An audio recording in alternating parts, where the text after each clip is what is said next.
The second step in the virtuous cycle of fear is to recognize our fear. And recognizing our fear takes a level of self-awareness because fear makes itself known to each of us in different ways.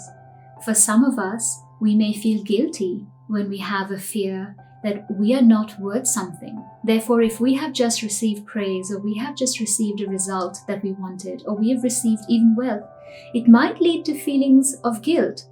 And if we can learn to recognize, guilt is perhaps an indicator for me that a fear has just kicked in. It's brought up a belief that I'm not worthy, and perhaps it's brought up a fear that something bad will happen if I receive something beyond what I'm worthy of.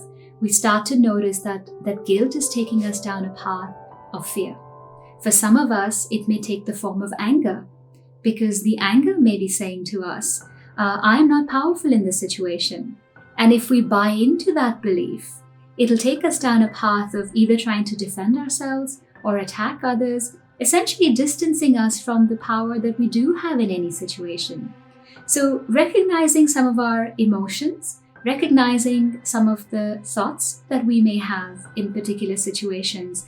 Sometimes these are even cultural scripts about how perhaps women or men are supposed to be.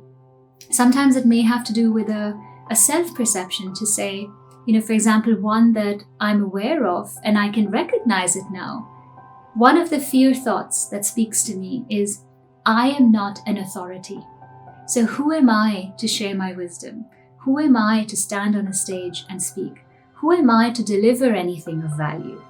But because I can recognize that as a voice of fear, I'm aware that following that and buying into that will take me down a path of fear.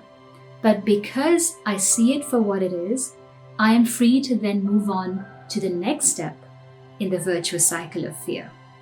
And by the way, keep watching these videos to find out more about the virtuous cycle of fear. And if you haven't watched the previous ones, do watch those as well to get the full picture.